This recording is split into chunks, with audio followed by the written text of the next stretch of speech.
welcome everybody to the very first episode of the Sideline Talk Podcast. I am your host, Arian. I'm with my boys, Steven and Andrew. We're going to get into some football talk with you. It's a brand new podcast. We're going to come at you every week and just talk a little football, mostly NFL, might do a little college when we get in there. But let's just jump right into some football news. First off, this week we've had a lot of talk about these running backs. They've been feeling a little disrespected, feeling a little slighted. How y'all feel? Yeah, for the most part, that's really what it is. Like, it's coming to a time in this game where, hey, they rather go late in the draft, pick up rookie contracts as low, and keep on franchise tagging them as long as they can, and instead of them giving them that big deal. Because, hey, we've seen the result of what happens when you give a running back big time money. Ty Gurley, Le'Veon Bell, Zeke. Ohio State. Zeke. Zeke's number one. Zeke is probably I feel like this is all the one. fallout from Zeke. Yeah, especially with the whole story around him. He waited out. Wasn't with the team at the beginning of training camp, I believe, at that time. Still got his money. He ain't the same Zeke for sure, and everybody I pretty much asked is not the same. But that money's still the same. No more. Yeah. Is it? Right. Not for anybody else. And that's the problem. Yeah. The money's going up, but and for everybody else except those running backs. So I that's where they're really feeling a little slighted here, which I don't know if it's warranted. I think some of those guys do deserve some money, but I don't know if they deserve the big time contracts that they actually are asking for. Like, the big time running back contracts of the past, the 2010s. The bell cow backs. The bell cow backs. And, teams don't need bell cow backs anymore. It's a different game. You got to have a running back to catch. You got to have a running back to pass block. You got to have a running back to actually run it, in short line and, in short down situations, running back to run it up, side to side. So it's a hard skill to have, not a lot of running backs can do all that. So, I mean, and it's easier to just pay a whole bunch of other guys, less to do that job. So it's a hard situation, whichever way you look at it. Yeah. And it's kind of weird getting to this point now, because it's like, not that we was in the same situation, because as y'all know, I'm a Bears fan, as I can see back there. We was having the same, not sort of situation, but kind of situation with David Montgomery. We wanted him back, but it was time for him to get paid, and we wasn't going to franchise tag him again because we already did it.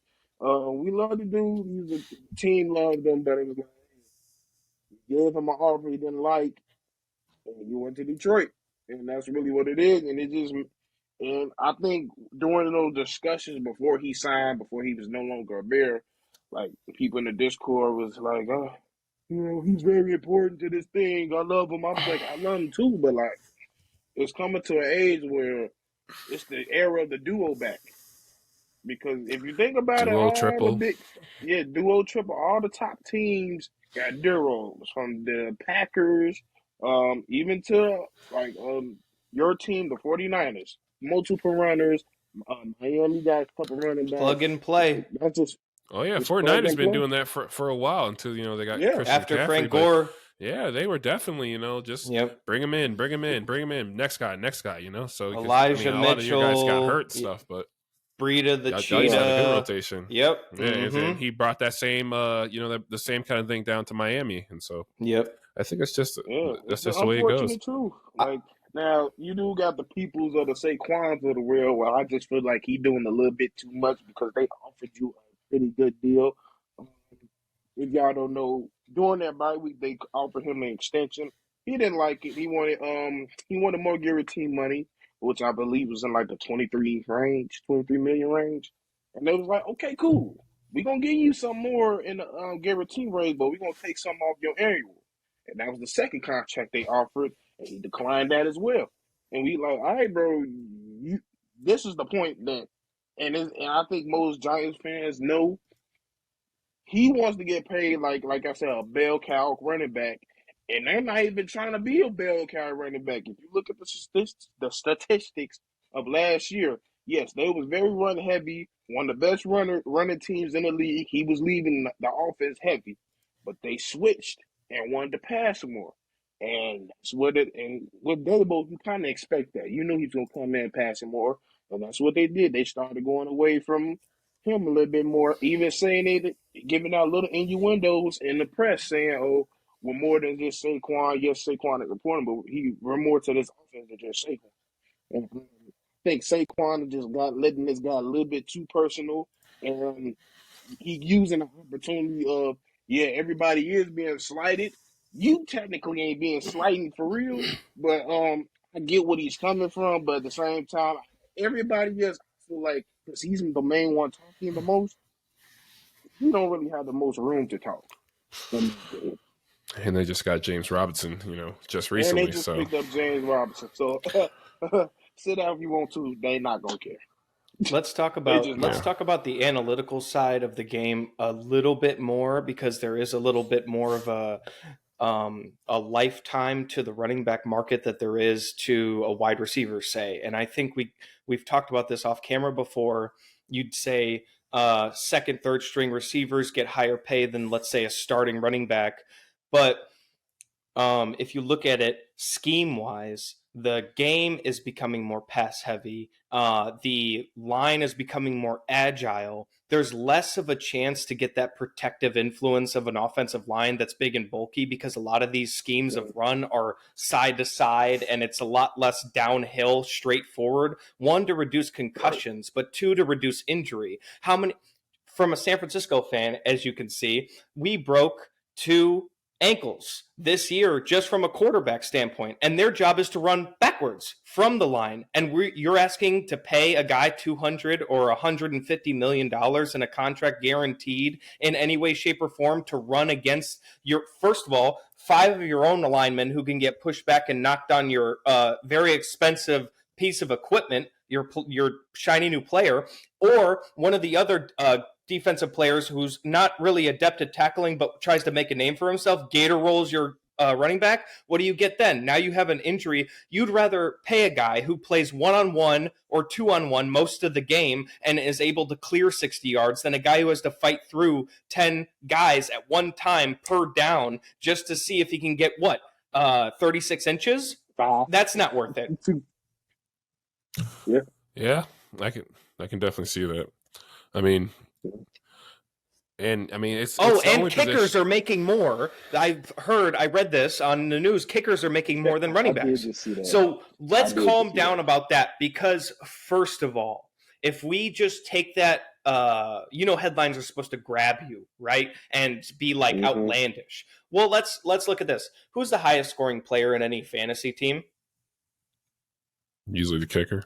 There you go. And why do they get paid? And who's the most consistent player on any given NFL team?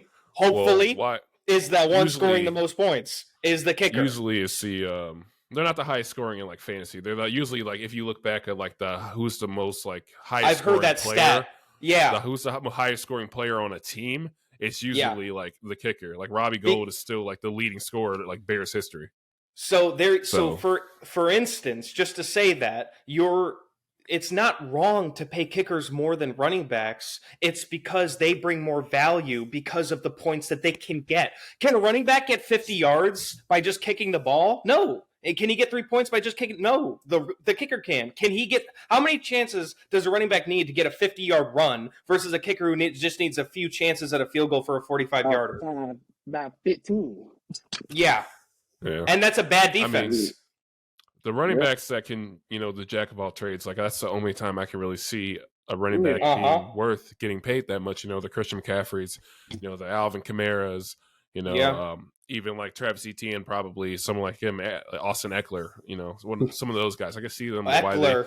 Why Eckler deserves to get paid a little more. Eckler sat Melvin Gordon. So he saved the Chargers. If you look at like Austin Eckler, he had almost as a productive receiving year as like most like 2 or 3 receivers, like their number 2 or 3 receivers. Like he had like 100-something catches for like 700 yards, and then ran for another almost 1,000 yards. So like, I think he did back 1,000, if I'm not mistaken. Yeah, so I mean, he's bringing in production. So if he's getting more yards than your third string receiver, and he's getting way more rushes, obviously, than than your average running back, then he should obviously be paid a little more. But I'm not going to break the bank over a running back, but that's just what it is. But we're good. We'll keep it going to on the news. So we also had DeAndre Hopkins. DeAndre Hopkins going over to the Tennessee Titans. Kind of a shocking move. I guess he was chasing that bag, but I guess go get it, my man. Kind of thought he would go somewhere and kind of go ring chase a little bit. I thought he made his bag over the years, but apparently he still wants to make sure him and his family are secured and and get that money. I can't fault the man for it. How y'all feeling though? Yeah, like I said, I already told you. I feel like he's the mellow of the wide receiver core. And hey, it is what it is. Like if you don't want to put yourself in the best situation, like I said, I thought he was gonna end up like a Patriot, maybe possibly a Bill or something of that nature. But let's not get it twisted. Like he's not going to a terrible situation. They are one of the most underrated defenses in the league, so he's gonna have a lot of opportunities to score points. But they got a weird quarterback situation over there. They still got Willis. They still got Tannehill, and they just drafted Will Levis. So who knows who's the quarterback going to be over there? Probably most likely going to be Ryan Tannehill. Yeah, it's going to be Tannehill. Saints actually open up with Tennessee Titans, so that'll be a nice little matchup to see Marshawn versus D-Hop in the first week. So we'll see. Yeah, but how that goes. Ahead. You got two pterodactyls down there. You got a solid run game, so you're going to find some ways to be open. I'm pretty sure Derrick Henry is much happier that he's now he's got an actual baller back. And, D-Hop has shown over and over again that he can play with below average quarterback play. And, and Ryan Tannehill is not that bad as people think. He's pretty serviceable. He's not going to go above and beyond, but he's more he's centered. Kirk Cousins' cousin. No pun intended. Yeah, that's Kirk Cousins. Yeah, Kirk Cousins' cousin. hey, I don't blame DeAndre whatsoever because he wants to go to even though the organization made a couple follies with the AJ Brown and all that trade and all that stuff, but I would say that they're a lot more stable than the goddamn Cardinals, bro.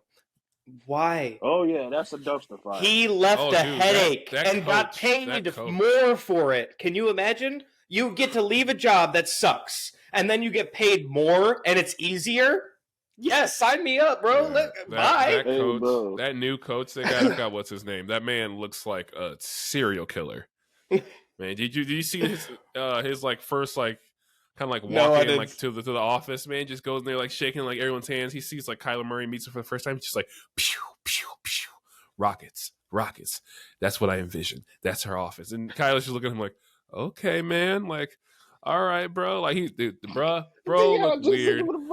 Cardinals, I don't know what they're doing. They're tanking hard. I think they're gonna pull a Bears and try to flip off that first overall pick because they're probably looking like a good candidate to get it. Because Kyler's still hurt, ain't he? I don't think he's coming back at the start. They say his recovery is he's on schedule. That's what I've heard. So okay. I wonder what his study schedule is like. Don't be hating Kyler. Kyler nice. I like Kyler. Kyler's nice, but if I'm Kyler, I don't know. Maybe kind of off topic, but if you're the Cardinals, would you guys, if you guys got the first overall pick, would you guys go get Caleb? Would y'all go get Caleb and try to trade off Kyler and try to get a bag from somebody? Yes. It's not crazy. It's not crazy. But I'm not. I don't believe it. I don't either. That's why DeAndre left. I don't want, bro. The funniest moment in I don't know nobody you can ask your mom. The funniest moment of last year was I don't know who they was playing, but that man threw a pick, and DeAndre Hopkins went straight to the sideline, took his helmet off. He was waiting for Kyle to come back to the thing. He was like, "Who's you throwing to?" I was trying to get over there. He gone. I'll do it right after that. He gone. Bro, that was the funniest shit I've ever seen, bro. But like after that, I knew he was gone. Can you imagine that in the office? Wow. Can you imagine that? Like you're like he's the most important guy in the office, and he's over here like, "Oh, I emailed it to my grandma instead of you. My bad. That project should have came." It's like, bro. Like I said, I don't want no quarterback where they got to put in your clause, "We need you to study more." What? That's what I'm saying. It's like another Johnny Manziel with more athleticism. They originally they took it out. Because of all the media. It got out. Because it got out. Yeah. I'm about to say, they took it out because they embarrassed his ass. That's why. They didn't take it out because they wanted it. Yeah. I ain't gonna lie. I don't blame him. For that. For leaving where he was going, he definitely had a better team. So I don't blame him for that, sure. Yep. All right. Also this week, Madden's kind of doing a little promo. They've been releasing some of the Madden ratings for some of the positions, especially the quarterbacks making a little bit of news. You know, they came out with the quarterback rankings, and they're not too crazy, but I think we're going to compare them kind of with what we think are kind of like the top 10 quarterbacks. So let me pull up these Madden ratings. I don't know where they just went. I can start them off with you. So, of course, we already know who number one is, Mr. 99 Are we Club. sure? I'll call him Patrick. I call him P.D. Mahomes. Yeah. PD. He's the... Yeah. All right, I got it right here. So, Patrick. This is where I have a problem. Let me just go over it. This is where I have a problem. Because if you look at 2K games and Madden games, and I'm not even trying to compare them, but it's just more realistic. I don't like the drop off from the top players to the people that's right next to him. Right below Pat Mahomes is Joe Burrow at 95. Why can't he be 98, 97? He should be 97. True. That's very true. I think he at least. I don't know. I think 95 is good for Joe Burrow, though. I don't know. I think maybe is it because the performance? Maybe a 96. But I think Patrick Mahomes is that much better than him. I think Patrick Mahomes is just he's a unicorn.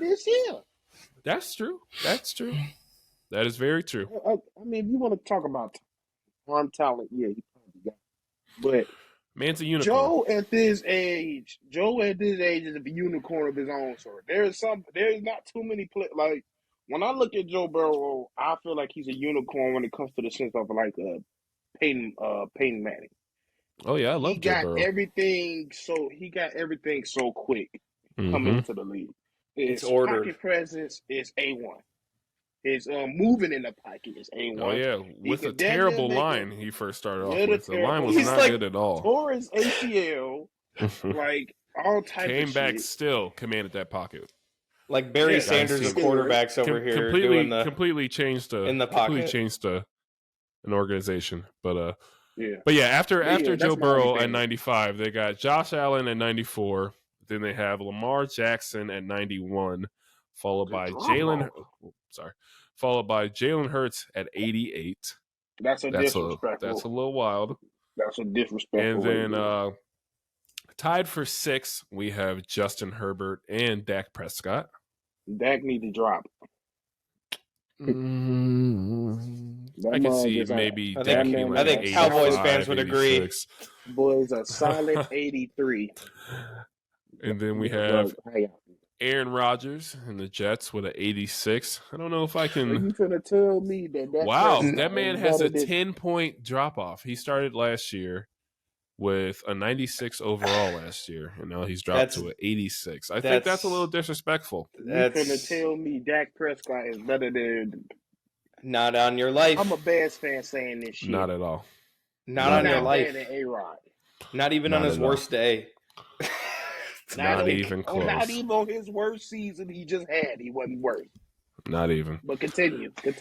And then number 9, we have Kirk Cousins with an 84 overall. And then number 10, we have Tua Tagovailoa with an 83 overall. Now, can I put in my personal grievances real quick? I'll be real quick. Sure. Y'all motherfuckers got Justin Fields at a 76. Stop playing with me. He about to make the top 100. Stop playing with me. And we already see the clip. He's at a 76. Who rise up? He's at a 76. So you telling me Ryan? He's a step above Ryan Tannehill. So we gotta see him throw. I'm not see him throw some more. I'm just gonna name these. You got Geno. You got Geno Smith at 81. You got Jared Goff at 80. You got Kyler Murray at a 79. Deshaun Watson at a 78. Derek Carr at a 70. Another 78. You got Jimmy Garoppolo. It is. You got Derek is definitely at 80. That man is an 80. At least an 80. A solid 80. Yeah, he's definitely an 80. They got Jimmy Garoppolo at a 77. Russ at a 77. That's too high. And then you got exactly. And then you got Justin Fields. You got Justin Fields and Ryan Tannehill at 76. The disrespect. Yeah, that's crazy. That's crazy. But and man is disrespectful. That's what they do. They disrespect these players. If you put him at a 79, I wouldn't even be mad. A 76, you gonna make him a mid 70, motherfucker. Jimmy is a 75 or something. You know what I'm saying? Give him something. Like, the man's talent with his legs at least get him to a 79. Okay, without the man even having to throw. But let's go through our top 10 receivers. Quarterbacks. List. Quarterbacks, yes. Oh, I didn't change the thing. Yes, the top 10 quarterbacks that we actually believe belong in the top 10 and not these rancid ratings that we just went through.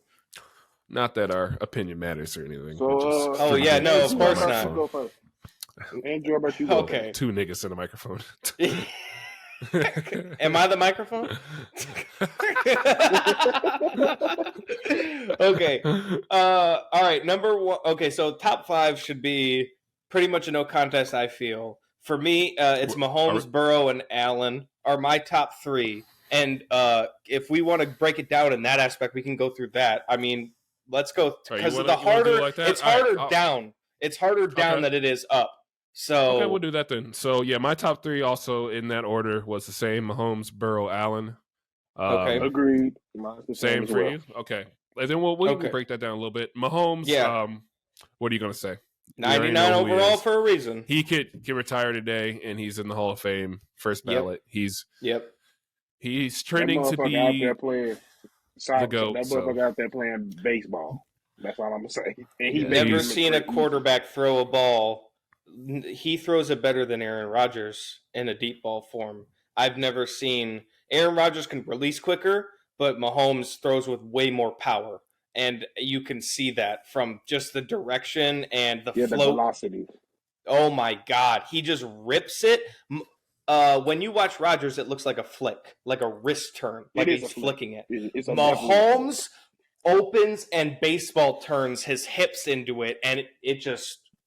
It's like Russell Wilson, but way more power with the moon ball and stuff. Yeah, watching the documentary of Pat, you could definitely tell that he's out there playing quarterback and shortstop at the same time. Because that's one thing he works on is different type of arm angles, which is something that shows they don't even want you to do. I mean, but all quarterbacks should be doing that. I mean, most quarterbacks do have that baseball background, so I guess that does help. But Mahomes took it to another level. It's to the detriment sometimes because Justin got that in his back pocket, and I've seen him throw it over the damn song. Just saying. Been clanking some shit. All right. With Burrow, I think I personally have Burrow ahead of Josh Allen because I just think he plays a little bit of a cleaner game. He's a little more consistent. I guess he has better weapons around him, so I mean he can kind of be a little more consistent. I would say he has a little bit of better weapons because Josh Allen only really has, Diggs and a tight end, and himself. And himself, he is a weapon himself. That's what gives him the confidence to be. I just think the way how precise and just kind of just cool, how cool Joe Burrow is, like, and just I don't remember what game it was. I believe it was in the playoffs, I know, but Jamar Chase went up the middle and it was like 3rd or 4th down. And this man just threw it. And it was like this for the game. And he just threw it casually, 30 yards, double coverage. Jamar Chase just the man's cool, collected. The man's just like, I'm gonna get this. So I just think you can't you can't rate that skill. So I think that bumps him up a little bit over Josh Allen. But Josh Allen is a manimal. Yeah, just to be quick, yeah. Why Joe's above Allen to me is I just think Joe, he pretty much mastered the game management part of the quarterback so far. And everybody trying to make this big old thing he's a game manager, but at your core, to be a successful quarterback, you have to be a game manager. And I feel like when it comes to Josh, he's still developing that. So, yeah. All right. Okay. So number 4 is where things are going to start get a little weird.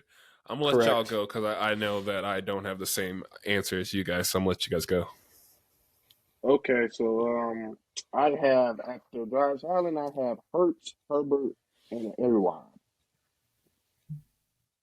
Okay, let's go with 4 and 5 then, because I also have Hurts and Herbert in the 4 and 5 spot in that order.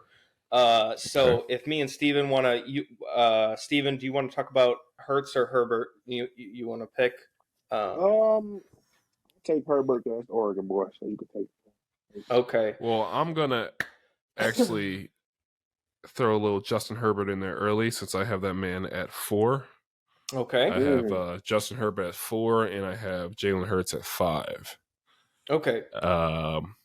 Okay. And the reason for that is, you go ahead. Go ahead. No, I was going to say let's state that case, because for just as a quick thing, Hurts, in my opinion, and I don't know if this goes for Steven as well, goes at 4 because of his accomplishments, okay, and his ability to game manage a Super Bowl tier offense and be able to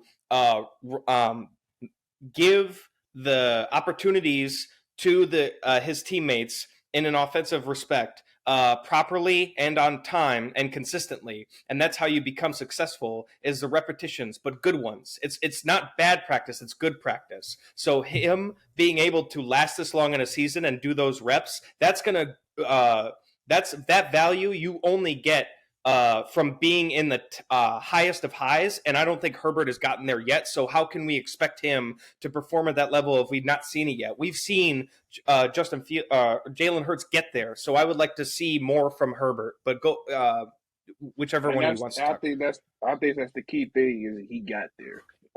You can look at Hurts and say he had that off season where he took it very seriously and he worked on all his weaknesses, and he improved significantly. And I just feel like Herbert hasn't gotten that. Still, I think personally, I think Hurts is still playing off talent more than understanding the game. I think Hurts is starting to get to a point where he's playing the game more than just talent. He came into a team at a young age. Pressure this past year, they were still talking about he might be traded. He might not be the future of QB. He came in and commanded a whole team of egos. Yeah, he was definitely hot. He commanded a whole team, not a young team. That's another thing we got to put into context. It is a mature team, and it's very hard to, as a young quarterback, to lead a team full of young and OGs in the league. And he led them all the way to a Super Bowl and was this close to winning. So, it's accomplishments, and just like I said before we record, he's just a little bit more, but it's not a big jump. I can see that. I just think, personally, Justin Herbert, I think I value arm talent a little more, and that man's arm talent is almost just second to almost just Mahomes, really. I haven't really seen anyone make some of the throws he makes besides Mahomes. I mean, Josh Allen has some crazy throws too, but Justin Herbert can sling it with almost the best of them. I mean, that playoff game definitely put a knock on his career. I mean, but he wasn't playing defense. He didn't make all those guys come back. But I could definitely see your guys' argument for if you guys want to have Jalen Hurts over him because of the accomplishments, getting to the Super Bowl and such. But good question, though. So when you talk about arm talent, are you just talking about strength or like the throws you can make? I'm talking about strength, just the throws you can make, and everything that goes in the throw, accuracy, power. To me, I think the person might have the slight edge just because of the touch. You think so? I feel like touch. I mean, yeah, he probably can make the little sidearm throws, the little unorthodox throws that probably Hurts can't make. But the thing what makes I feel like his arm talent a little bit better. I think what makes arm talent is a mixture between velocity and touch. And I just feel like the touch just not there yet. Being able to take something off of it. Yeah, I think once Justin Herbert gets some receivers he's gonna explode. But he's playing with receivers who are very jump ball oriented. And those receivers have been hurt. So he's playing with either, jump ball oriented receivers or, backups. So he's not really getting a real fair chance for him to show out. True. But when he has shown out, the man has shown out. And I value that. I just personally think he's a little bit better. But okay. There might be some Oregon Duck bias in them too. And I think that's what it is also. I think it's still Oregon. But so we got six. You're 6? 6, 7. No, we 1, 2, 3, 4, 5 is done. Yeah. So we got 6. I'll do my 6. You go 6. My 6, I have Lamar.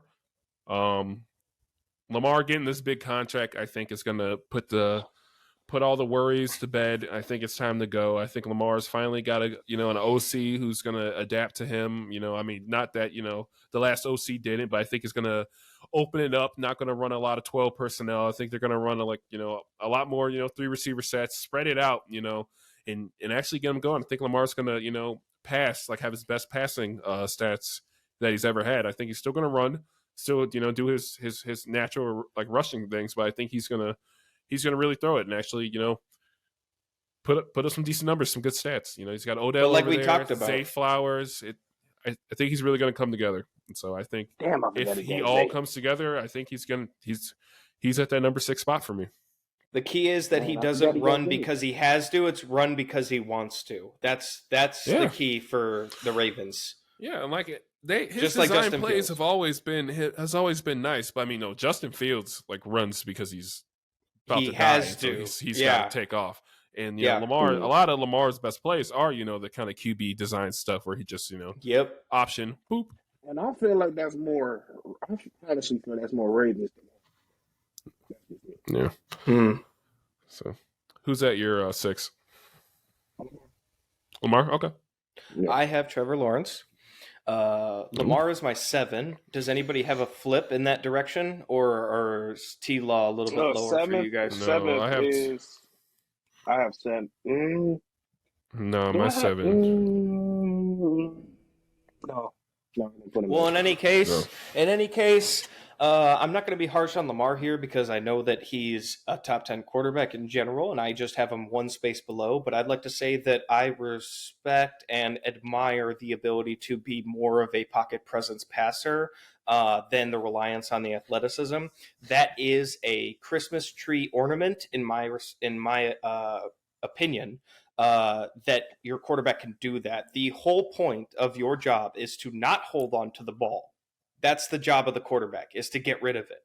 And if you have a quarterback that's whole fun part, half his game is holding on to the ball, that's scary.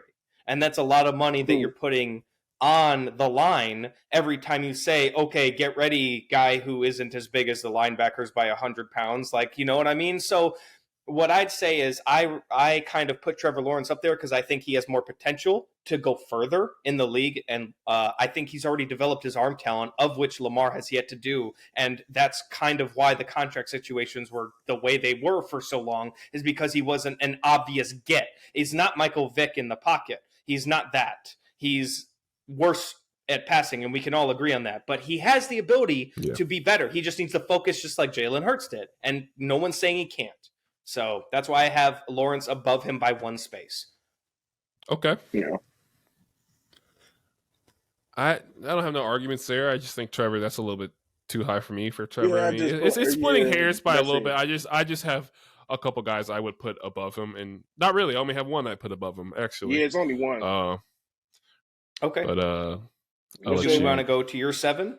Yeah, that goes to my 7. That one is Aaron Rodgers. I think Aaron Rodgers has been a little slighted. No, he did not play very well last year. I think the whole Green Bay saga was a little messed up from the start. I don't think he should have came back the year prior to that. I think he should have just cut it after he kind of called them out and stuff. I think it should have just been done there. I think I don't know why they even did another year. Wanted to win a second MVP. Yeah. We saw the writing on the wall. He should have just. I think he should have left then, but he's going to be on a tear this year. I mean, it's going to be hard for him to definitely do anything in the AFC. All the great quarterbacks seem to be in the AFC. If you go through this list, everyone is in the AFC that we said so far, except for Jalen Hurts. So you got a lot of young stars to go through, but I think he can still light it up with the Jets. You know, he's got a true stud with Garrett Wilson. That man is a monster, offensive rookie of the year. He's got another stud in the backfield with Breece Hall. He's got a great defense to lean on. He's got his boys. You know, Lazard got Cobb coming over there. I mean, it should mesh pretty well. And I think, you know, the 86 or whatever they gave him is just completely disrespectful. That man's coming back to 90 plus because Aaron Rodgers, he's one of the best arm talents we've ever seen, and we've seen what happens when you doubt that man before. So. Yeah, I can't stand the motherfucker myself because, man, you see, I put him at goddamn 6. No, I didn't. You had to put him in. Yeah, I think I put him in. Yeah, I did. So, yeah, I still think he's trying to. And Lord knows what the fuck he did. He terrorized me my whole goddamn life. No disagreements. 7, I have Mr. You like that? That's Kirk Cousins. I've told y'all this offline, but not only this season, but due to that quarterback documentary, I just gave the dude found respect for that man. That dude is a tough bastard. He's very consistent. No, like 9 times out of 10, if you keep the pocket clean, you win in the game. He's just that type of quarterback. He's the ultimate game manager. Unless it's prime time. Unless it's. But he got like 10 goddamn prime time balls. So, like, hey. I think he's got like 2 or 3, but I don't know. I'm not going to say too much. He done beat me in the playoffs for his only playoff win. So. But I think 7, especially after the year he just had, I think 7 is a nice spot. Okay. Who's your 7? Or Andrew, did you give yours? I had Lamar. Okay, yeah, okay. Cool. All right, well, at my number 8, then I had T-Law. I think the playoff game really cemented that, you know, he really took a step, you know, trying to get that Urban Meyer stench off of him. I think it lingered for a little bit, but I think he finally is clean of the Urban Meyer stench. He really showed out with just, you know, Christian Kirk and Evan Ingram. Had Evan Ingram at an all-star level, you know, got that man a bag, made Christian Kirk's massive contract look like it was well warranted. Yeah. He's just really stepped up. I'm really proud of like the strides that he's took, because I really thought, you know, for a while that he might not be this prospect that we all seen he was. They were calling him the next, you know, Andrew Luck, and he was not looking too good, but, you know, he's really came around. I think 8 is a really good spot for him. Yeah, mine is Trevor Lawrence for all the same reasons as well. Mine's Aaron Rodgers. So the reason that I have Rodgers below Lawrence and Lamar is because I'm going off of, I understand. So top 10, in my opinion, is more potential and how long you can consistently hold that potential. And what it seems to me is Lamar obviously is below Lawrence because of the ability to continue that potential with the risk reward of running. But I'd say Rodgers is more on the downswing in his career than Lawrence is. I believe Lawrence is more on an upswing. Rodgers is more on a downswing. So for sure. So what I'd say is that, yes, Rodgers is still top 10. Yes, very much so. But I'd say that Rodgers is kind of holding that last line in the top 10. He's kind of fading out of it, but I don't think he's like nearly top 5 in the middle of the pack anymore. I think he's on the lower end. And I can't put Rodgers. If I was going to take a team right now, would you take Lamar or Lawrence or Rodgers? Like I would pick, of course. If I would take Lamar and Lawrence. Franchise, you're going to take the 20-something-year-old over the almost 40-year-old. Right, and that's why also, how long can how frail is Aaron Rodgers coming this season? It's going to be a hard season for him, and we'll see if he gets injured or anything like that. But, I just... definitely got some defenses that he got to go up against for sure. Oh, yeah. Yep. Definitely some big-time defenses. But that's my 8, Aaron Rodgers. In the AFC. So, okay. Number 9, I have Mr. Dak Prescott. I think he gets kind of a bad rap. He has only thrown, I think he threw the most interceptions, but he only threw one more than Josh Allen with, I think, way more attempts. I think he just got to clean it up, make better decisions, and I think he'll be back to, his usual. I mean, he kind of stepped back in running. He's not as mobile as he used to be. He's getting a little older, trying to take care of his body a little bit more, obviously, after getting hurt, so many times. But he still can throw it up there with some of the best of them. He's an elite game manager. There's not too much better. Game manager, yeah. I still say Dak is. Time management is asshole. Oh yeah. Okay. Maybe. Okay. I think that was a blunder on the coaching staff as well as Dak. I think that was just one. Y'all gotta be like that. That's true. That y'all true. It's all, and that goes to the quarterback as well. You can't just be the quarterback and go, well, the coach told me to. What kind of responsibility do you have to your team if you're going to put your guys in a bad position, even if you know it's wrong? Like stuff like that. Yeah. But whatever. Yeah. Zeke, hike me the ball. I got you. I don't know what they tried to do. I don't know what the plan was. But just seeing Zeke, that's Zeke's last play. That's Zeke's last play as a Cowboy. Sit your ass down. Just getting boom. Game over. Just sit your ass down. Game over. God.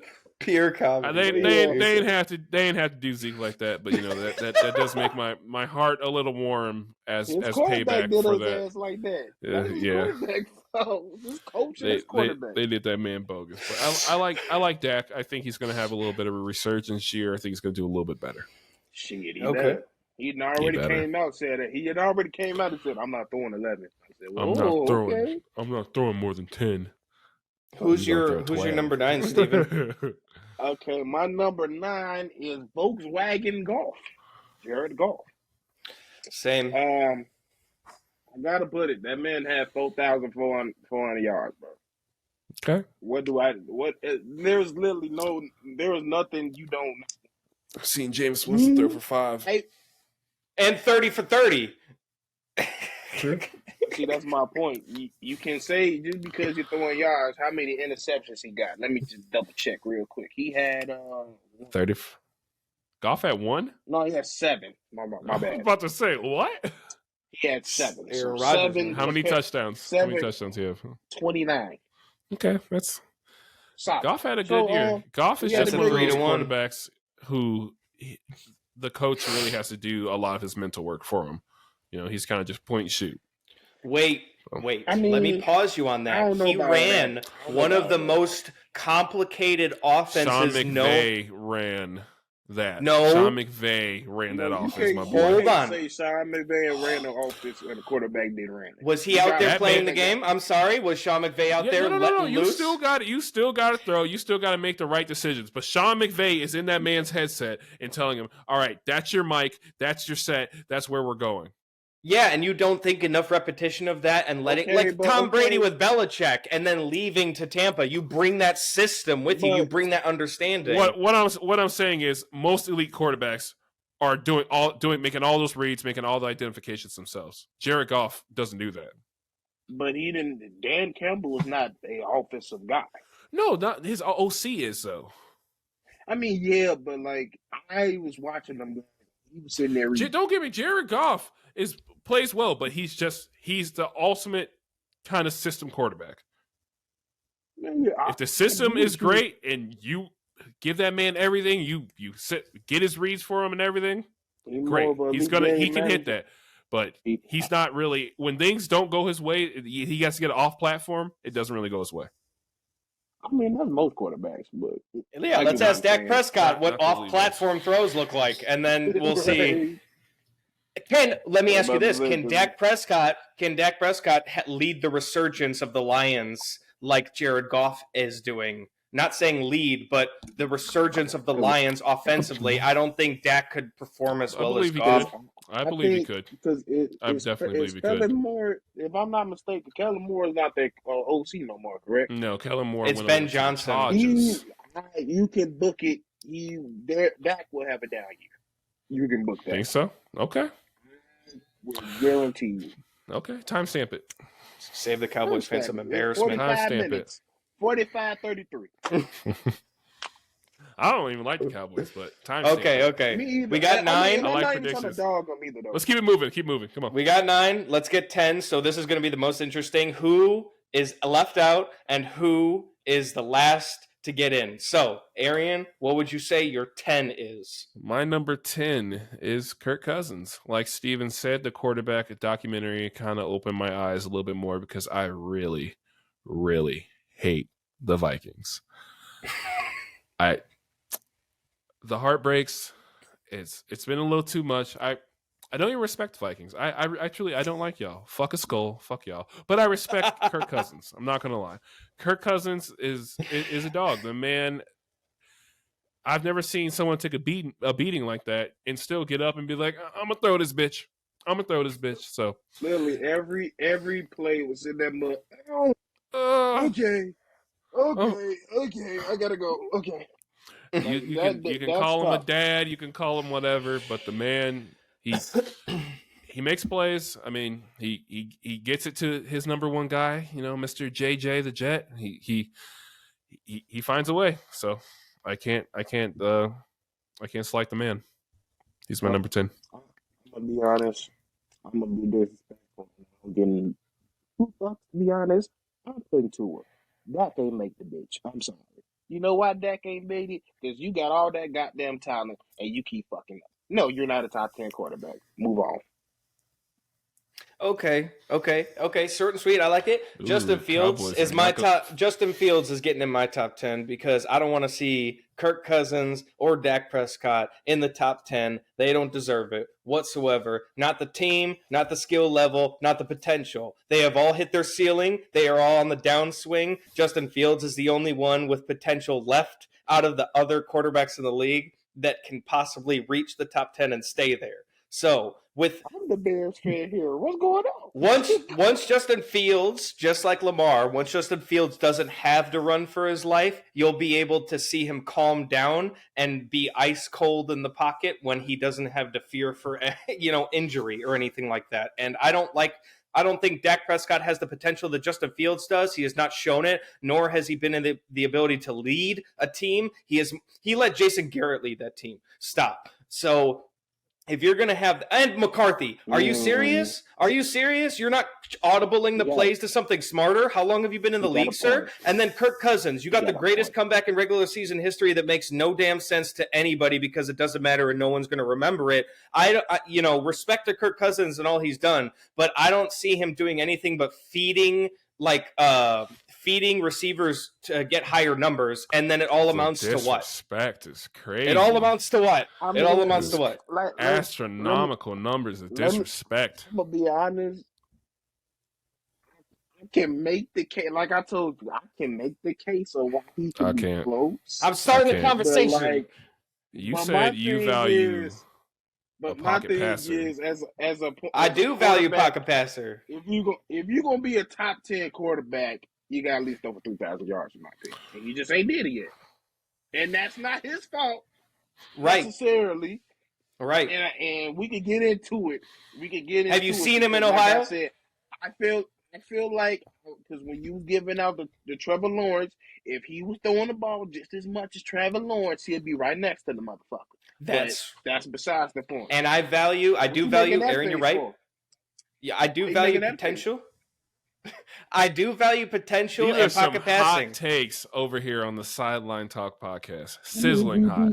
We being honest. Who we being honest when we talk about Justin Fields, who can you name has ever been in the type of situation close to Justin Fields? No one. No one has never been. Somebody. There is no quarterback in the history of this league that has not been in a worse situation than compared to Justin Fields. Joe Burrow, but that's offensive line. That's it. But that's offensive, right? Offensive line, number one wide receiver, two to be honest, 2 X's. His best wide receiver was Mooney. His goddamn center shouldn't even be an NFL starter. In the NFL no more. The line, you're PFL, you're fucking lying. They're not a top 15 line. No. Just because we was good run blockers don't make us good pass protectors. So he had no line, he had no weapons, and he still got 2,000 yards somehow and ran for another 1,000. All right, and and 1 second here. Let's. I didn't know that about the center. Who's the most important player? Is garbage. Who's the most important player on offense after the quarterback? The goddamn center. Wow. Left tackle. When it comes to communications. Oh, communication center. Sorry. Yes. Communication. So what I'm saying is that's a good point, Steven. I did not know that the guy who's supposed to be running the offensive line for Justin Fields was absolutely dog. As God is my witness, there is more than one play of they're running a run option, and he's literally blocking no fucking body. I swear to God. The center. I promise you, it's like they running a screen and he just goes up and just follows them. I sold it. But to be honest, to be fair, I'm not putting him in the top 10 yet because you got to be 3,000 yards to get into the top 10 in my opinion. But we going off. This is just my opinion. Yeah. All right. Let's keep this going. Let's segue this topic into our next topic we're going to do an NFC kind of preview. We're going to do the predictions of the schedules. Let's keep going with the Bears since we're already talking about them. Do you guys think that Justin Fields is going to, tear it up this year? You think he's finally going to throw for? He said he's going to throw for 4. He said he's going to throw for 4. His words. Is it going to happen? The ability part of it, I feel like he can do it. The only thing that worries me is the scheme. And the trust level. Because if anybody watches Bears games, which I know y'all not because half of y'all say he's a goddamn running back and you're just not watching football. But majority of the time is, we're a run-heavy team. Run blocking is the best thing for us to win games, so we're going to focus on that. We only get the most pass attempts he got this year was like 24. He was getting 25 to 30. This quarterback's getting 30 a game. Right. Yeah. So easily you increase. If we increase his attempts per game, I feel like that's a chance. But it all depends on Luke Getsy. To be honest, how many of those pass attempts were actually him running for his life because he couldn't throw the ball? That would have been 80% of them. Yeah. So maybe he does get. I'll say maybe he does get 30 chances, but he can't throw the other. Yeah. Now his wide receiver was Mooney, and then he got hurt halfway through the damn year. Yeah, that man was throwing to nobody. That man, they were not doing right by him. But it finally is starting to come together. Polls is finally starting to get the Bears, trying to get them a little bit competitive. I don't think they're going to be all the way there this year.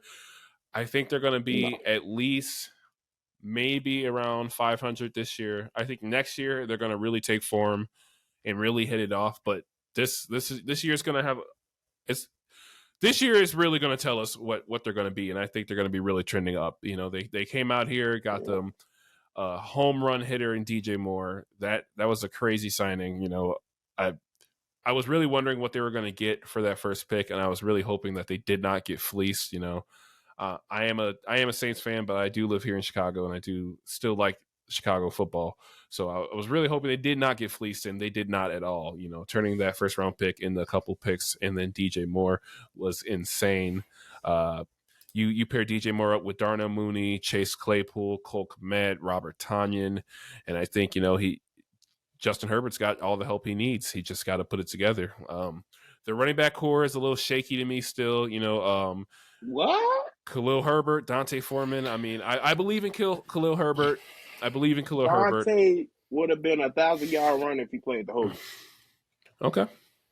He finished with 919, I believe. Okay.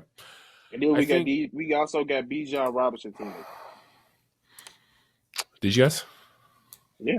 The second string running back. Who is he? Oh, Roshan Johnson. Roshan Johnson. Yeah. It's not cemented for me yet. I just got to see it. I think you guys will be all right. The line is getting better. Your first round draft pick, Darnell Wright, I think is going to be a monster. He was a Raz monster. One of my favorite tackles or favorite linemen in the draft this year. I think passing up on what's his name? Went to the Eagles. Who they were looking at, the defensive tackle. What I'm talking about. Them passing up on him and getting Darnell Wright, I think was the right move. I just think they just got to make sure that defense, which is the heartbeat of that Chicago Bears, culture, it's got to be real sound. The safeties are nice. With the Bears, let's see how many wins they get this season, huh? Okay, let's go through the schedule. Let's do it. And I will just say this. I personally feel, not even personally, the facts are there. You watch the game. We really won 3 bad. We won 3 wins bad. If you look at a lot of them games lost on the last drive. And the defense just didn't hold up. There's about 6 to 7 wins where Justin led some game-winning drives, and we just couldn't hold because we had second and third strings in our defense. Yeah. The whole defense, to be honest. Yeah, the defense is still a little shaky for me. I love how they bolstered up the linebacker core. That's my favorite part of your guys' defense for sure. The D line is shaky as hell. That's the only thing that really scares me. Your safeties are real solid. Jaquan, Eddie Jackson. Y'all are real solid there. Your corners are all right, but Jalen Johnson is I think is really trending up there. Is he going contract year? Yes, he is. Yeah, I think he's going to show out, so be prepared to pay that man. But let's week 1 versus Green Bay. Hey, I will say we got a rookie and Stevenson that might take the off. He's not good. Okay. We've been talking about him in camp. But go ahead, Andrew. We got three games of September. Okay, so you got Green Bay, your home. Okay, so our Bears are home versus Green Bay. What do you think? W. Think Bears come out with a W? W. I'm gonna give them. I think the Bears are gonna start off hot. I think I'm gonna give it to the Bears. Okay. All right, and then week 2, you're at Tampa Bay. W. Yeah, Bears are gonna win that one. Okay. Starting off 2-0. All right. Man. Then we have Kansas City. Week 3 against Kansas City. Yeah. L. Yep. I'll go ahead and put Bears that down as definitely gonna lose that one. L. All right. Then we have Denver at home. You are at home at Denver. With Denver. I think the Bears are going to lose. Russell Wilson on a comeback tour. I think the Bears are going to lose that one. I think Denver going to be way better this year. I think they're going to, yeah. Okay, so that's 2-2, 500. Washington at Washington Commanders. Dub. Yeah, I think that's a W for the Bears. Do you have enough corners to deal? Do you have corners that can deal with F1 or? We have. I mean, he gonna cook regardless. Minnesota. We got some. We can put against them, but yeah, Minnesota. Where are we? Week 6. You were at. Yeah, so we're here. Yeah. So I say that's a dub. I think the Bears are going to lose. No, I think they're going to split. I think the Bears are going to win their first one against Minnesota. We're definitely going to split. Okay, week 7 is Las Vegas. You are at home. We're winning that. We owe their ass whooping. I think the Bears are going to win it. Okay. You were at Los Angeles Chargers on October 29th. L. Yeah, they're going to get smoked. Damn, that's an NBC too. That's prime time. Fuck. Week 9, New Orleans at New Orleans. We whooping that ass. No, sir. We whooping that ass. Bears are losing that one. Okay. Yeah. Week 10, we got Carolina. Bet Mars. You said that's at week 9. Home. By time week 9, Marshawn Lattimore gonna be suspended. I gotta look at the schedule. I gotta see when he plays Tampa. So he might be. Right. He might be. You said Carolina week 10. You play Tampa week. Oh home. Yeah, you gotta see when you play. Week 10, Carolina. You're at home. I think Carolina. I think the Bears beat us. I think the Bears lose that one. Yeah, they fuck around beat us. Okay. Week 11, Detroit at. I think at Detroit. I think Detroit wins that one. So Bears lose. We winning that. We ain't gonna lose 3 in a row. That ain't happening. Well, Arian's got you losing 4 in a row. So, week 12, Minnesota at Minnesota. I got the Bears losing that one as well. 5 losses in a row. Then you get your bye week after 5 losses, Arian thinks. And then week 14, at home versus Detroit. Busting their ass. They're going to win. Bears are going to win. Okay, 2 wins. All right. 15 at Cleveland. In December. I think the Bears will win that one.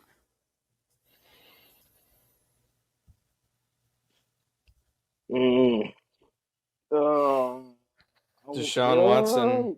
Win. Okay. 16 versus Arizona at your house. Bears are going to win. Week 17 at home versus Atlanta. Bears are going to win. And week 18 at Green Bay. Loss. All right. Tally them up, sir. All right. So we got.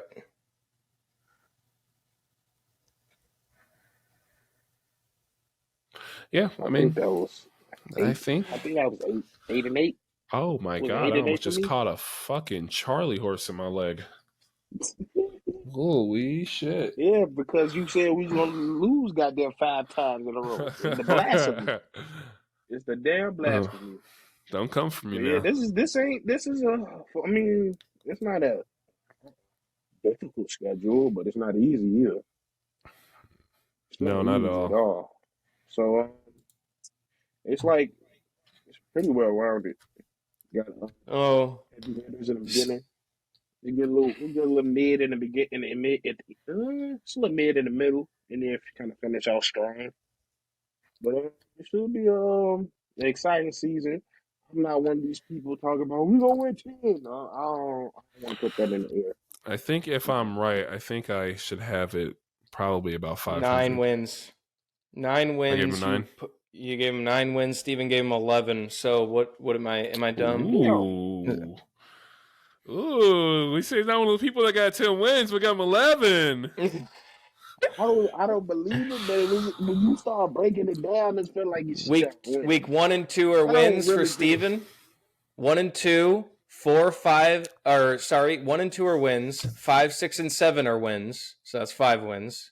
Then that's 9 is a win. 11 is a win. 14, 15, 16, 17 is your wins. Okay. So that, and just to put a little thing out there, if I had to say those, because I don't think we're going to win 11. I feel like the teams that can get us is them Cleveland games, that Atlanta game, and that Panthers game. Okay. So you have the Bears going 9 and 8, Arian, and Steven has them going 11 and 6, maybe. All right. It's probably not going to happen. All right. Well, probably not going to happen. Write that down, Andrew, so we don't forget that. I wrote it down. Yeah, I'm making a category right now. All right. Well, let's keep it going to the Detroit Lions. I Everyone seems to think, they are destined for the playoffs. They are destined for greatness. I do not think they are. I mean, I think they can make it to the playoffs. I don't think they're, going to do anything crazy. I think the team is definitely set up, well. I think they got some good depth. I think they got some good starters. Jared Goff had a great year last year. They knocked it out the park with Jahmyr Gibbs, adding him. A little early, I will say. A little early at getting him. But if you like a guy, why wait? You go get him. Who knows when he would have went. But having him, Jameson Williams, having Marvin Jones back, they did just get Denzel Mims, who's a little key. Wait. If I'm not mistaken, they're not getting him back so quick because of that gambling situation. So I think he's suspended. He is suspended. He is suspended. He didn't get the whole year, but he is going to be suspended. So I believe it's like 5 games, if I'm not mistaken. Yeah, but Penei Sewell, he's one of the best tackles in the league right now. I think that line's going to come to its own. That defense is fiery. They're playing under Dan Campbell.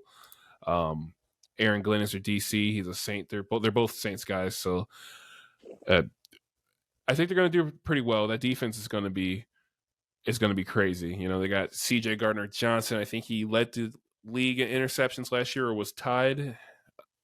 I think they're going to do pretty well, but I don't think they're going to, make it anywhere past the first round of the playoffs if they do make it. I think they're going to be another maybe kind of Vikings-esque, but they're not at all the amount of wins as last year, though. But I think they might be able to make it to the first round if they do. Yeah, I'm the same way. I think they are first round exit. Okay. They should be.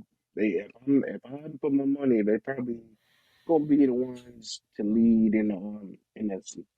Yeah, I would definitely say they probably are going to be the leaders if it's not the Vikings, but we'll go into that then. But let's go into your schedule. Let's check it out. All right. So what we got for the Lions, correct? So we have the Lions schedule right here, and they open the season playing the Kansas City Chiefs at Kansas City. Yeah, it's on Thursday.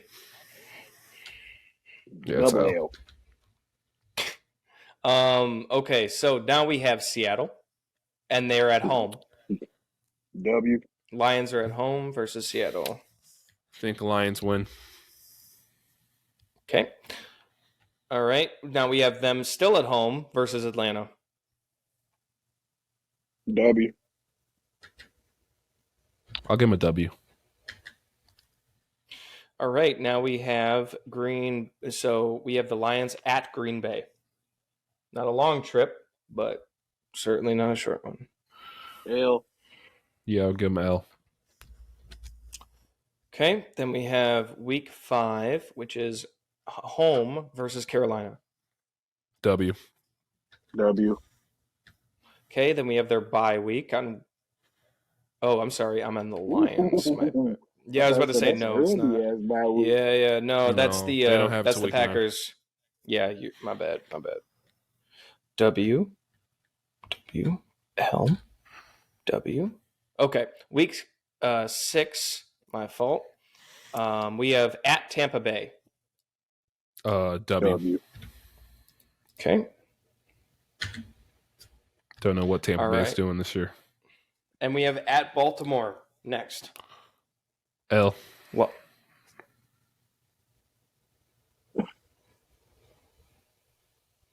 Steven. W. W. Okay. All right. Lions week 8 versus Las Vegas, and they are at home. W. Okay, now their bye week. Sorry about that. Now after their bye week, well rested, they fly over to Los Angeles to play the Chargers. L. Both? Yep. Okay. Week 11. All right. Now they are at home versus Chicago. W.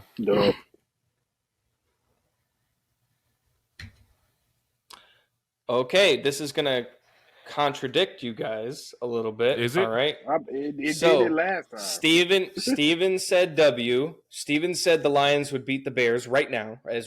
Okay. And then you said that the Bears would lose to the Lions. So I think Steven's contradicted because you said they would win. So what do you think about the Bears and Lions? Wait, you said Lions. You said that the Bears would win against the Lions when we did the Bears. And then now you just said they'd win against the Bears. Wait, so who's home? Who's home? The Chicago. Lions are at home versus Chicago. Oh, yeah. I thought they was in Ford. So they are in Ford, right? They are in Ford. They're at Ford. I thought, yeah. So I thought they. Did you give them an L when you said the Bears? Yeah, they winning.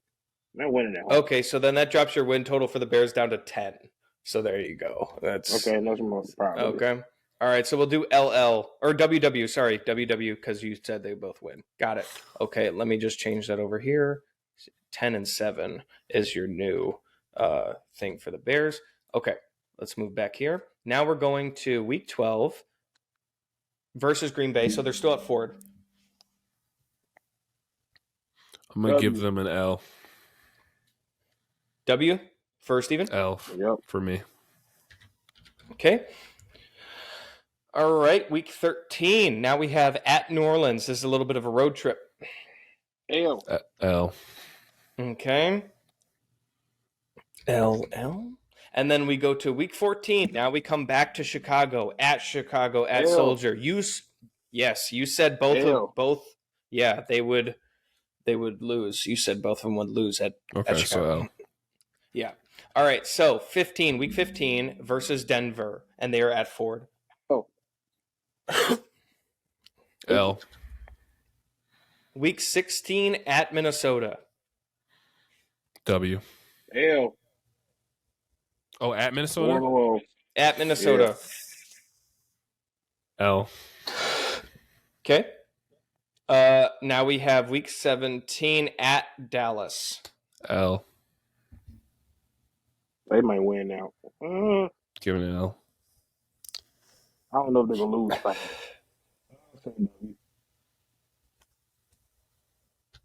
W and an L? Mm-hmm. All right, and then last week, Week 18, we have versus Minnesota at Ford. W. I feel like that's going to be a weird. I say L. It's going to be a weird situation. Okay, L and W. All right, let me calculate real quick.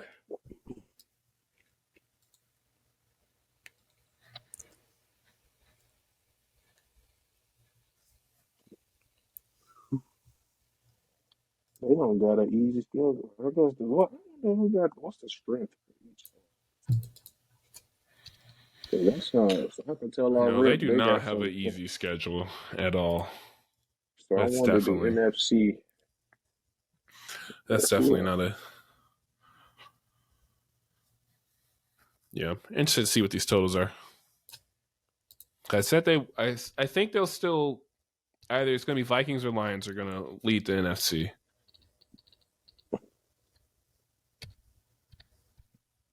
Okay, so Steven, you have a 9-8 win-to-loss ratio is your record, and then Arian, you did 7-10.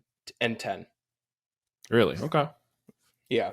Let me double check that. So Arian, you said lost week 1, week 2 and 3 are wins. You don't have to double check it. It's okay.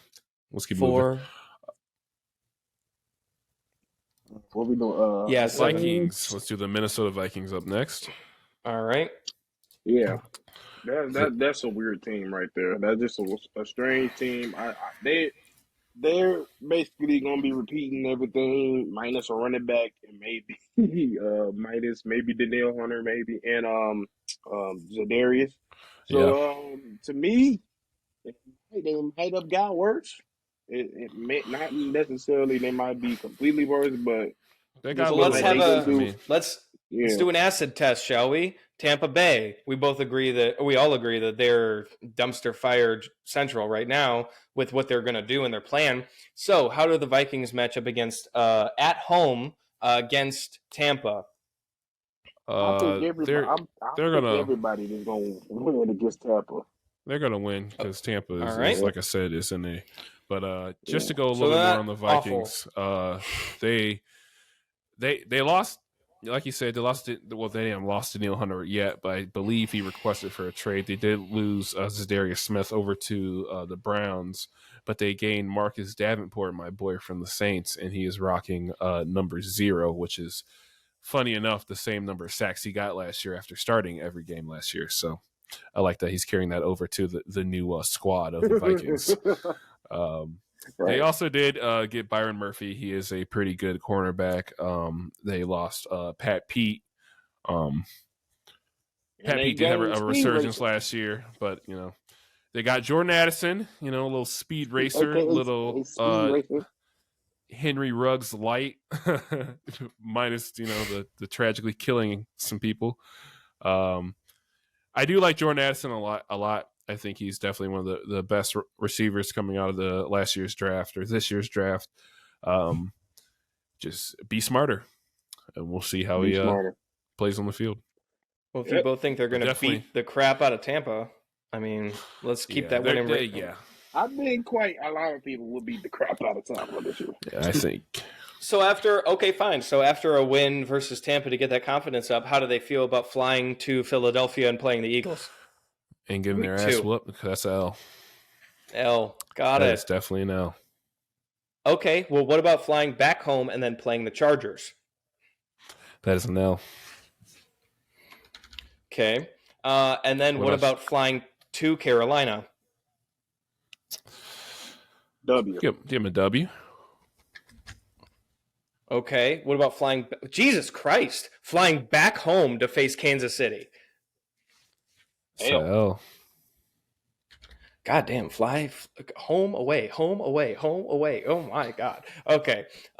Week 6, we have flying to Chicago.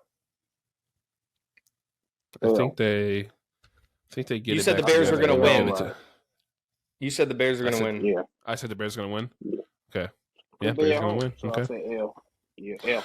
All right. Week 7 versus the mighty San Francisco 49ers. God, I hate to. You know what? We come to them, too. God. I know. I think they wait. It's a Monday night game. Ooh. No, I'm giving prime time Kirk. I'm giving some love. I think he wins. I think the Vikings win. Okay. Hater. Okay. 3 interceptions. That's what I like to hear. Okay, week 8. They fly to Green Bay. W. And we have not done Packers yet, so okay. W. All right. So week 9, they fly to Atlanta. W. Okay. Week 10, they host New Orleans Saints.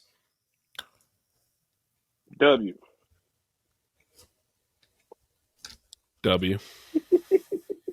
Ooh, that's harsh. They tend to have our number. W. Ooh. All right. Week 11, we'll just skirt past that. They fly to Denver, Mile High City. There you go. L. W. Okay. All right. Week 12, they host Chicago, and you said that they would win that game. W. What else? Okay, I both think they said they'll lose. You both said that they were going to beat the Bears that week. W. Yeah, W. All right. Then we have your illustrious bye week, and then you jump back on the plane and head to Las Vegas. W. Okay. Week 15. Let's go. Week 15, we have flying to Joe Burrow's house. L. All right. Week 16, they host the mighty Lions from the north. Not as north as them. You said that the Lions were going to lose that game. W. So W. All right. So, and I think that's the Lions, right? Yeah, that is the Lions. All right. And then the last 2 weeks, week 17, we have hosting Green Bay. L. I don't remember. I think I said they're going to lose. We didn't say You have not done Packers L. yet. Oh. You said what? They are going to Green Bay or hosting? They are hosting Green Bay. Win. L for me. Okay. And then we have week 18, the wind down of the year at Detroit.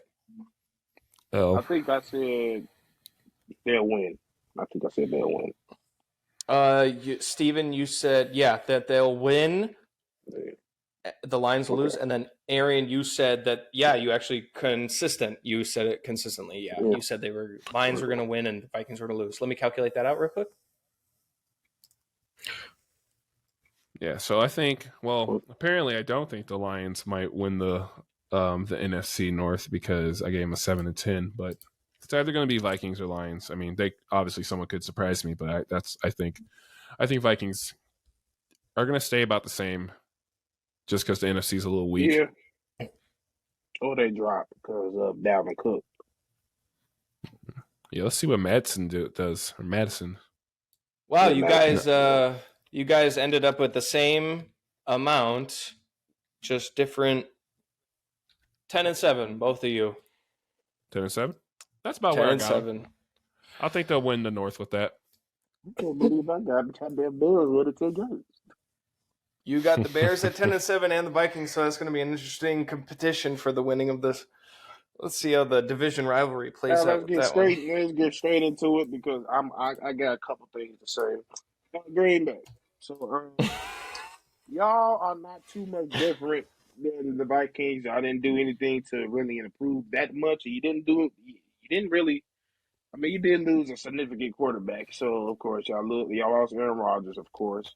But you got some weapons on the side. You got Christian Watson. You still got probably the best running duo in the league. Your defense is still solid when it wants to be. Keyword when it wants to be. It's more than solid, I'd say.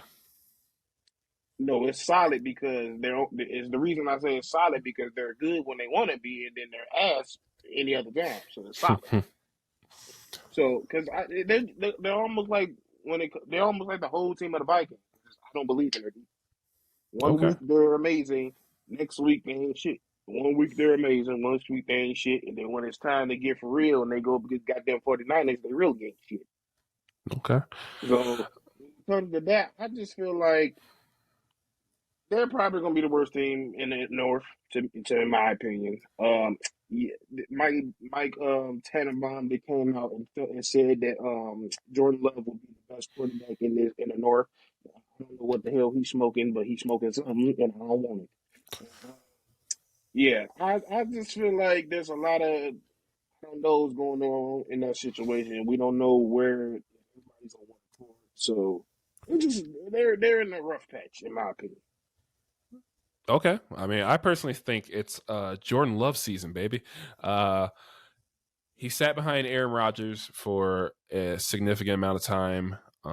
He did show that he can command this team last year when Aaron Rodgers got hurt. He did come in and do a decent job. So I think, he's got, like you said, he's got one of the best running back duos with him. He's got a great defense. That's two of the quarterback's best friends. Christian Watson I think he's going to really turn the tide this year. He's electric, athletic, 6'5", baby Megatron-esque kind of body, fast as all get out. Romeo Doubs isn't a slouch either. They just got Luke Musgrave, who a lot of people are saying is killing it right now. That was definitely a nice draft right there. Yes, sir. Their corners are great. Eric Stokes, you got potentially one of the best corners in the league still. Good. I won't say great. Oh, Eric Stokes. I thought you were talking about Jair. Yeah, potentially one of the best corners in the league with Jair. You still got Rashawn Gary. You still got Rashawn Gary out there. Quay Walker's little crybaby ass. Y'all remember Quay Walker after he shoved that trainer and then ran off like a homeboy off Friday? Hilarious. That man's a bitch. But apparently he's not too bad. But let's get into their schedule breakdown. All right, so with the first week, it's pretty easy. You guys both said that the Bears would win. You guys, take those glasses off. Okay, so you both said that the Packers would lose on week 1 to the Bears at Chicago. So I already have that down. The next one is they have to fly to Atlanta for week 2. What do you say then? L. Win. Actually, no. I'm sorry. I'm gonna say a win. I'm gonna say a win. Win. Okay. Week 3, moving on. They host the Saints. L. Actually, I might be going to this game too. So maybe I'll do a little pregame content for there. Yeah, he should have some shorts for y'all. Make some shorts. Okay, so week 4 we've already discussed Detroit. So you have the Packers beating Detroit when the Packers are at home. So we'll skip that. Go to week 5. At Las Vegas. They got on the plane, go to Las Vegas.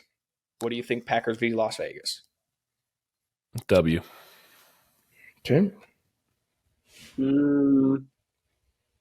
L. Okay. Then they have their bye week pretty early in the season, and then we move on to flying out to Denver. L. W.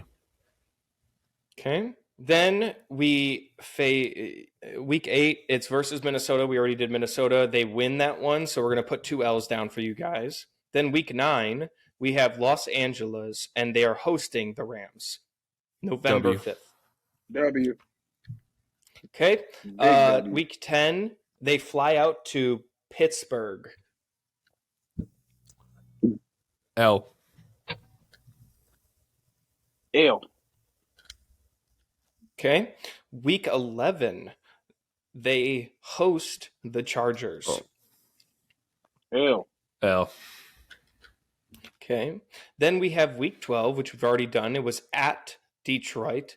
We had a split decision here. So Steven said Detroit would win this game, and Arian said Detroit would lose this game. So I'm going to put L for Steven and W for Arian for Packers. So the Packers are going to lose, and then Arian said they're going to win this one. Week 13 versus Kansas City, they host the Chiefs. L. It was a little slow. You guys should have been. Yeah. I'm catching a Charlie horse right here, so I'm like massaging my thigh right now. Okay, gotcha, buddy. Okay, week 14. L. Week 14 at New York. He just said L at New York. Okay, that's still an L. L. Jets. No, it's at New York Giants. Sorry. W. Stretch out over here. Okay.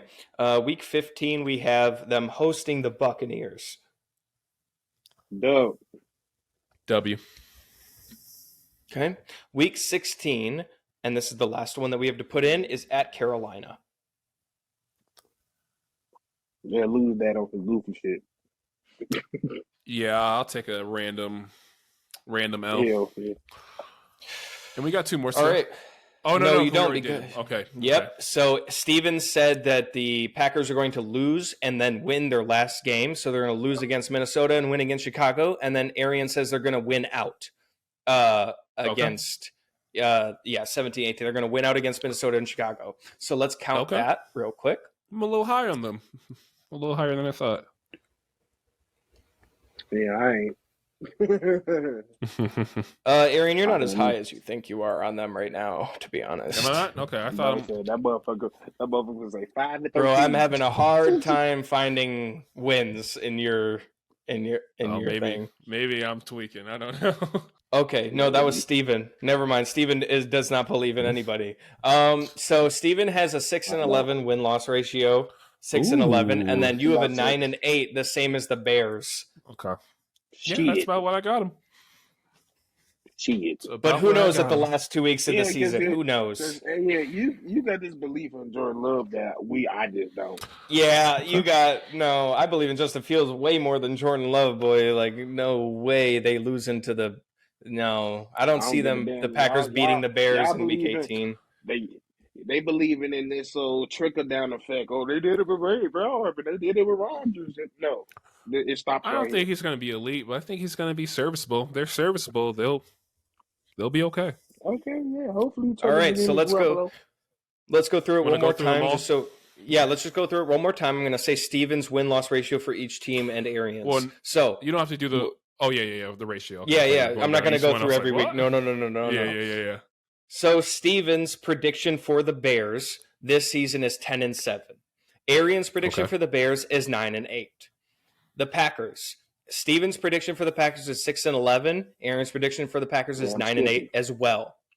Lions prediction. Steven suggests that the Lions are going to go 9-8, and Arian suggests that the Lions are going to go 7-10. And lastly, for the NFC North division, it's the Vikings. Steven suggests that they were going to go 10-7, and so did Arian as well. So there you go. That's the NFC North. Green Bay is better than Detroit. That's what you're telling me. I guess so. Schedule wise, because Arian was saying the schedule was difficult and you can't, but. I guess so, man. It's a toss up. I think the North can go a lot of ways depending on if people start sliding. If it's not a clear lock. Like most of the teams are going through different things. The Bears finally getting together. The Vikings are the only really team that's kind of staying the same, and they just have had the most. And Green Bay. Yeah, Green Bay. Yeah, Green Bay too. But it's going to be hard. I definitely think the Vikings could win it. That's my clear favorite right now. Not really clear, but one game over favorite. But it could definitely go to somebody else. If someone tells me the Lions are going to win it, I would not be shocked. Someone tells me the Bears are going to win it, I'd be like, okay, but still would not be shocked. I don't believe. Me personally, I don't believe they will win 10. But just going off of talent and the schedule, I'm saying 10. Okay, it's open. It's open. You said, it is open. They weren't. I don't truly think the Bears were the worst team in the NFL last year. So I don't think they have that much of a jump to get up to. So I think they'll be all right. They were the best at shooting themselves in the foot. That was the best part of their team. But it's not the worst talented team. No. Was it really shooting themselves in the foot? I mean, literally. If your center is going on his own journey over to the sideline to talk with the water girl, yeah, you got a problem. That's called shooting yourself in the foot. I can't wait to put the clip on this bitch because y'all think I'm lying. This motherfucker was not fucking nobody. Oh my god! Yeah. All right, y'all. Well, let's wrap this thing up for today. Thank you guys all. Thank you for watching the very first episode of the Sideline Talk the Sideline Talk podcast. We're gonna come to you guys every week. We're just gonna keep growing with you guys. Please like, share, subscribe. We'll drop down our socials down below. You can follow us on there. We're gonna have a TikTok going, and we just really appreciate you guys. So we're gonna keep trying to build this up with you guys and just kind of make this a family affair thing. So for me, and it's not just a North thing. It's not just a North thing. It's all NFL. Oh no! Oh yeah, we're doing everything. So yeah, we're gonna go through and kind of do. Next week we'll have some more news, and then we'll go through probably NFC, East, or AFC do NFC and AFC. I think we're gonna do a little bit of both next time. But yeah, for today, that's it. For Arian, Steve-O, and Andrew, we are out of here.